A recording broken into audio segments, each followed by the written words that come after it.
Köszöntöm a Mandiner nézőit, Hajdú Tímea vagyok, a Mandiner külpolitikai újságírója, és a mai nap vendégem Eli Sharabi, aki 491 napot töltött a Hamász fogságában, és most írt egy könyvet a Túsz címmel, ami kapcsán érkezett Budapestre.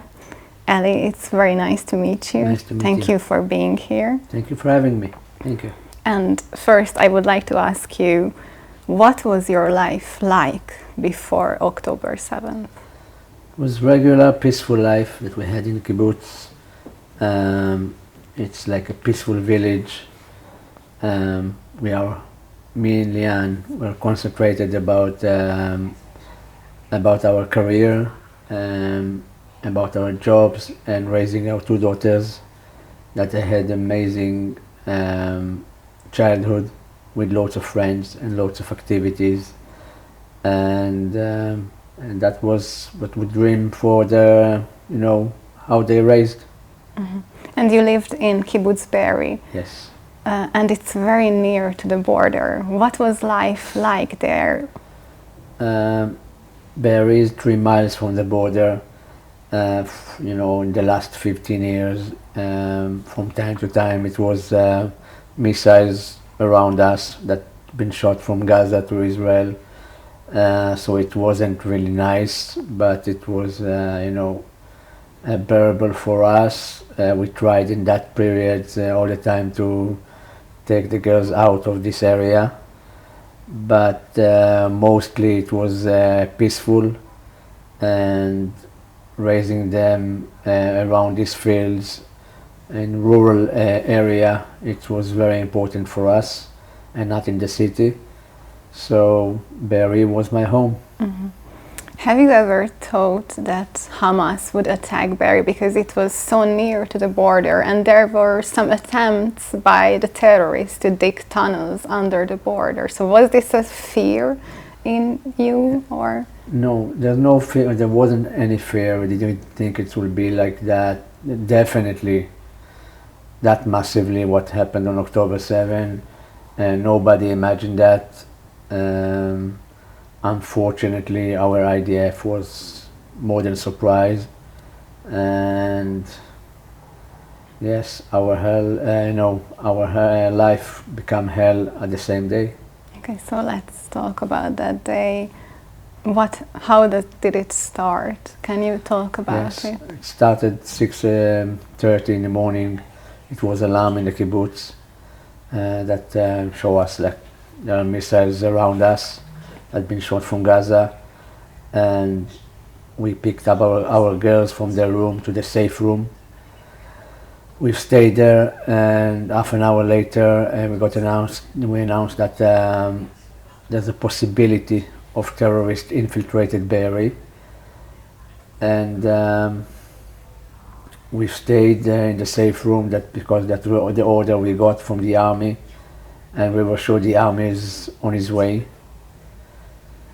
And 4 hours later, 10 terrorists arrived at our house, opened the safe room door, started to shoot in the safe room, and Lian was covering with her body Noya, and I was covering Yahel, and we shouted them to stop, and after 10 seconds they stopped, and we just checked everybody okay, nobody got hurt. They asked our phones, we gave it to them. Just before they got into the room, Lian and I decided we're not going to fight with them, we'll do exactly what they say.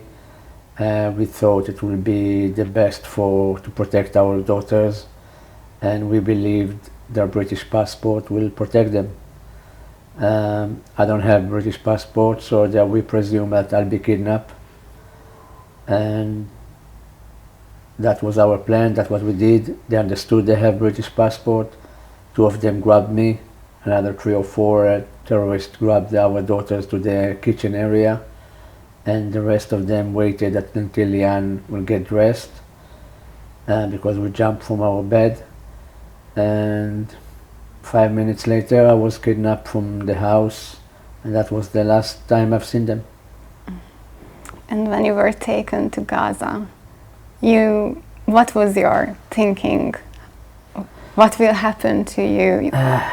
Of course, it was all, you know, from the beginning until the end. It was very frightening situation, and but the minute they pushed me into the car, I understood that my mission is to come back to my daughters and my wife, and that's what I promised to them.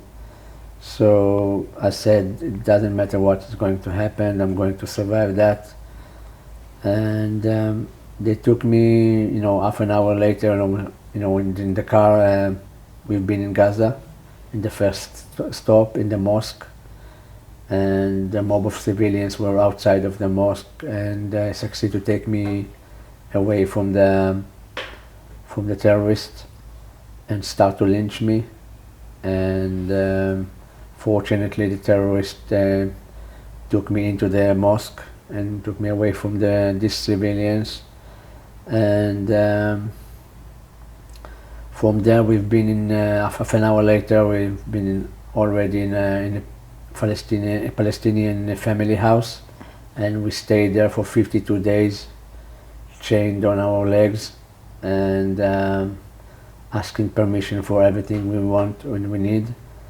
And after 52 days, they moved us to the tunnels.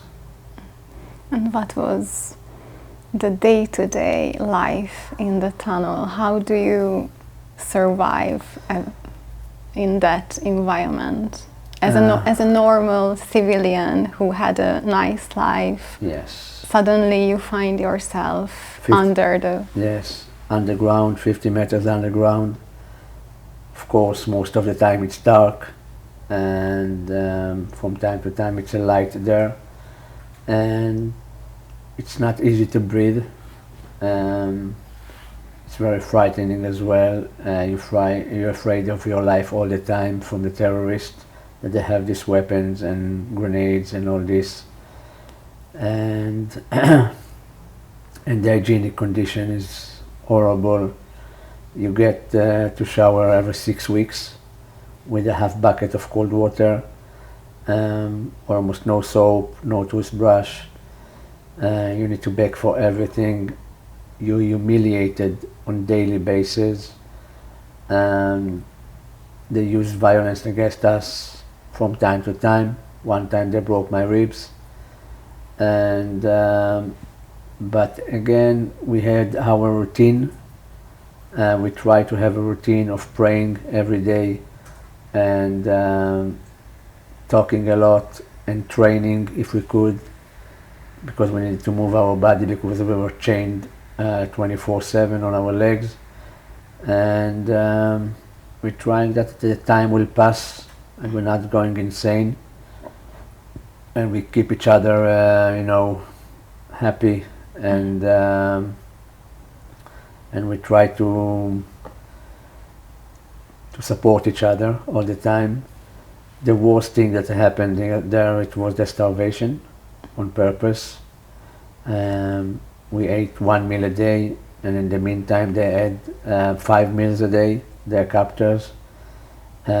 We've seen dozens of boxes that they stole from the humanitarian aid, from their own population, coming into to the tunnels, dozens of boxes like that with the UN sign on them, and Turkey and Egypt. So we knew they have food, but they starved us on purpose. Mm-hmm. And did you have any information down there? Because there was basically, did you know what happened, for example, on October 7th? So in our tunnel, because you know there's many hostages in other places, but in our tunnel they didn't let us watch television or listen to the radio or read newspaper or something like that. So we needed to gather all the information from them when they spoke about their news. Usually in the middle of the night, they didn't notice that we are listening to them. I understand a little bit Arabic, so I could translate what they say. And just from that, we knew what's happening outside.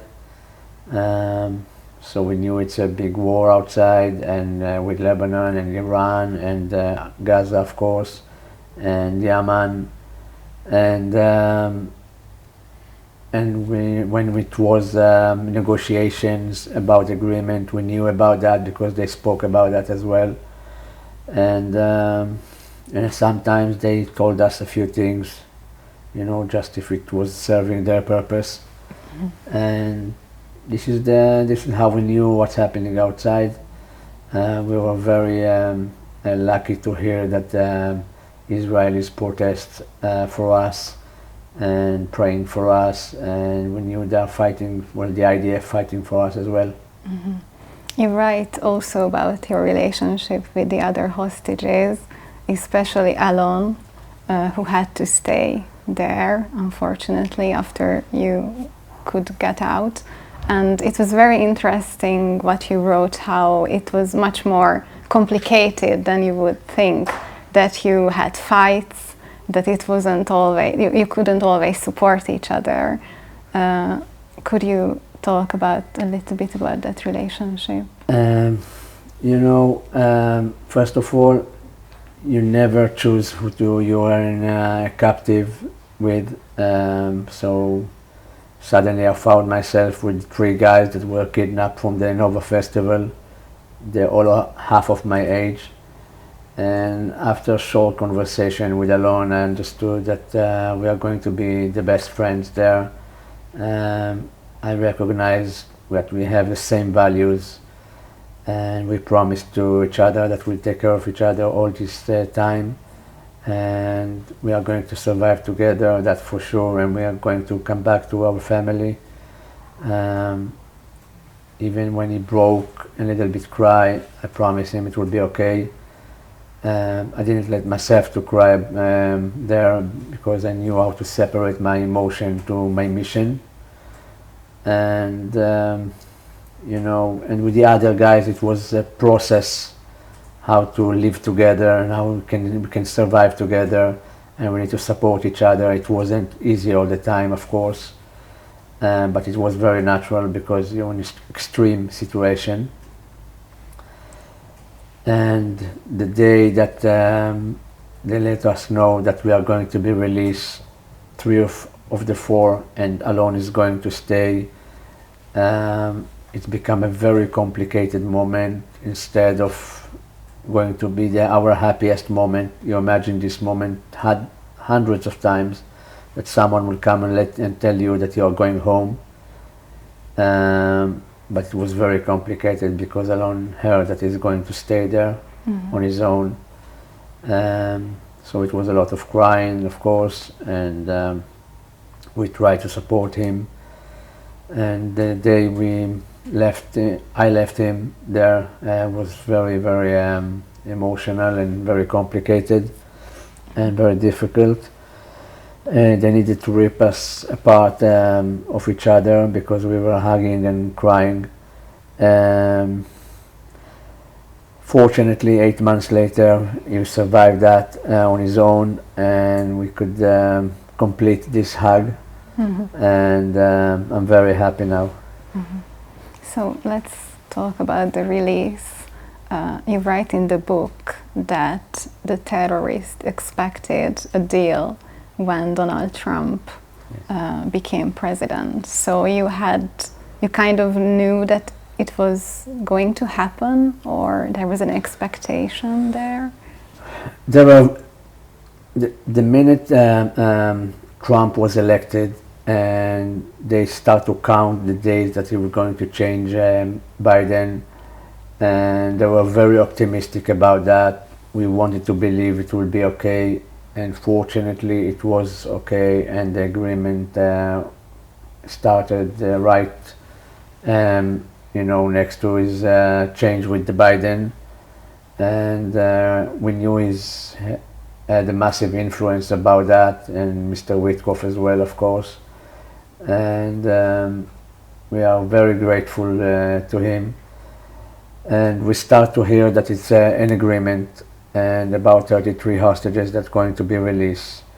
And one day a commander from Hamász arrived to our tunnel and explained to us about this deal and show us photos of us that we are going to release, and told us that me and Or are going to release in a week. time, and Elia after 2 weeks after us, and alone will release, but maybe in the next stage. So it was very, as I said before, it was very happy moment for us, but very complicated because of alone. And 3 days later, they transferred me or to other tunnel and separate us from Elia and Alon. And we were together with Ohad Ben Ami, and we all three together been released on February 8th. After, you know, we've been on this stage and this ceremony of Hamász. That was awful, but it was our last humiliation. And then they transfer us to the Red Cross, and from the Red Cross to the IDF. And then when I met the IDF, a social worker approached me and announced me about Lianoya in the hell. And from her understood that they didn't survive October 7.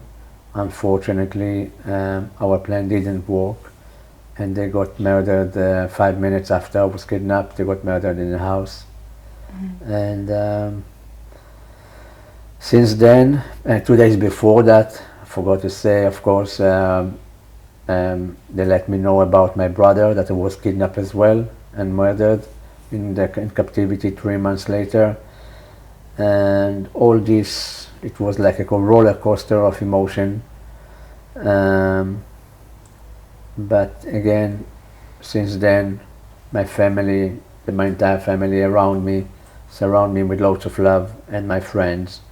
And I'm very, very busy with talking in the world, meeting prime ministers and presidents, and in the beginning talking about that how we need to continue to bring back all the hostages back. And in this book was very therapeutic process for me, and it was part of my healing to speak about that and not let it stay in my mind, in my body even. So it was very important for me.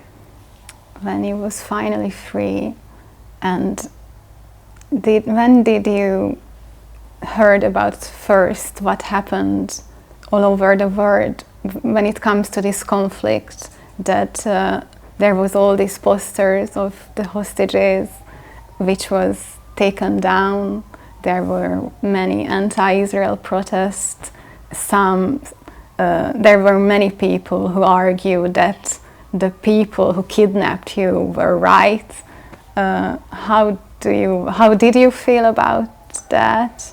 I'm trying not to pay attention too much for these people, because I understand that most of them, they are so ignorant and really knows any facts about this conflict.